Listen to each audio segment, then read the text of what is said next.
Honestly, these are my favorite types of albums. They're the ones that kind of come out of nowhere for me and just like drop kick me into the best kind of music. Like I didn't have any anticipation for it. I didn't have any build-ups towards it. It just plunks out of nowhere and just takes me for one hell of a ride. So, let's get into it.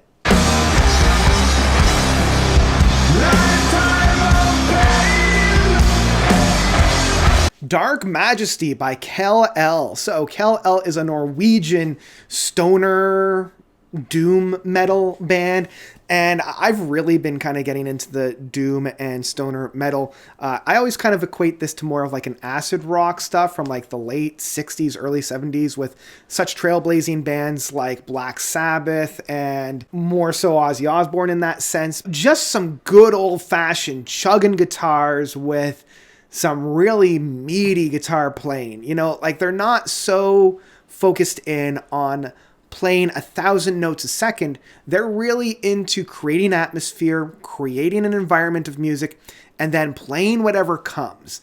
And damn, do I love this. This is their 5th studio album, and Dark Majesty is coming off of the heels of their 2019 album of Witches of Mars. I am 100% going back and listening to their past discography just to kind of see how this kind of meshes and flows within it. One of the things about Kal-El, and if you don't know, Kal-El is the kind of birth name for Superman. At least that's what I know it from. I don't know if they lifted it from something else.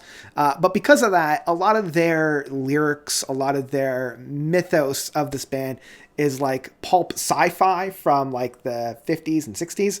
And you can see that right within the cover art of this band as well as their lyrics. And that continues with this album here. You know, we've got 8 tracks and we've got a number of them that are stretching their legs into the 10, 11 minute mark. In fact, the album opens up with the longest track of Temple, and it just sets the stage perfectly for some really driving guitars, that really chug-in guitars like the dun, dun, dun, dun, dun, dun. It almost feels like this march going on that just lulls you into this hypnotic state. And on top of that, you have such brilliant vocal works that I feel are coming right from like the 70s and 80s Ozzy Osbourne. Like I could hear very easily like War Pigs or Paranoid from Black Sabbath, or even like No More Tears or A Diary of a Madman from like straight up Ozzy Osbourne. Like that feeling, that style is definitely felt on this album in terms of the chugging guitars and the vocals, but also on there, you have some brilliant leading guitars on this as well. It's almost as though they just plunked David Gilmour out of Pink Floyd with a lot of his soaring soundscapes from like some of the better parts from Pink Floyd's The Wall, or some of those more intense moments from Animals, and just said, hey, here's a space of music, have at her.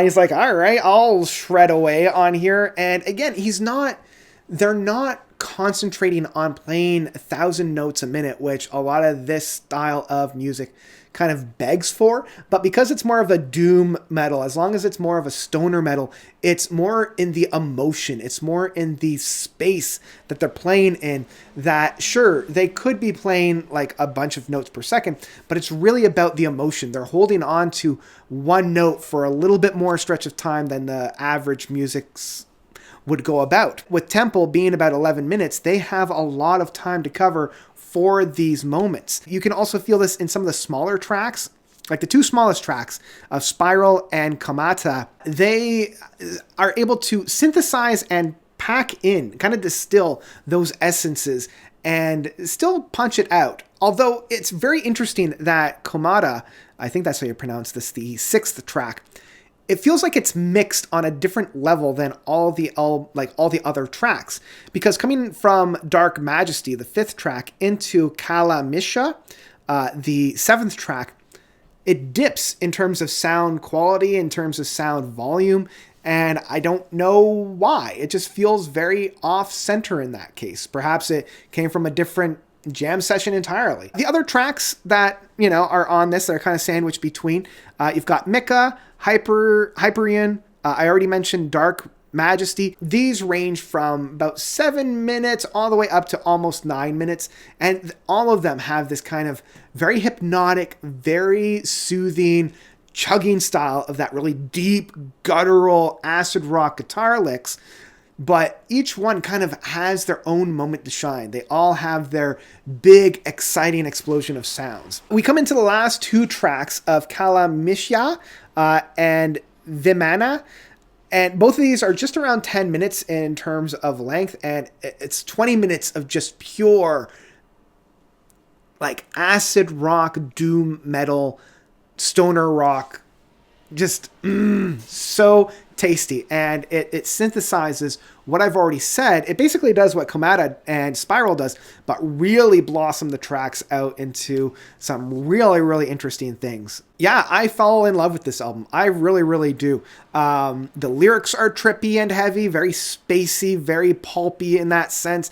I love how this album feels very unified, but unlike a lot of stoner rock and doom metal that I feel like it can get repetitive, this never feels that way, maybe because of such of the hypnotic trances that I get into when I'm listening to this album, so that it kind of lulls me into this false sense of security where it's not repetitive. It's just very rhythmic. It's very playing along the same kind of sandbox to allow your mind just to drift wherever it wants to go. But I still ended up loving this album. I had a great time with this album. For my final rating of this album, this is one that I would absolutely pick up in physical format. This is one of those run, don't walk to go and listen to it. If you haven't heard it already and you're a fan of this style of music, and honestly, if you're a fan of either Black Sabbath or Ozzy Osbourne, I highly recommend checking this album out. I had a blast with it, and I hope you do too. If you're not a fan of like this kind of deeper style of metal, might not necessarily be for you, but like there's no growling, there's no yelling, there's no screaming. It's all very clean in terms of the singing style, so you don't have to worry about that. But it is very, I would say, very deep, very dark sounding.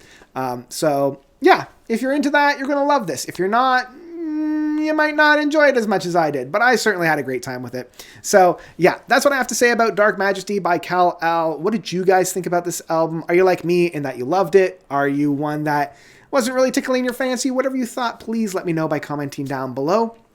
And I think that's all I've got for this one. So thank you all so much for watching. As always, you guys are definitely the best.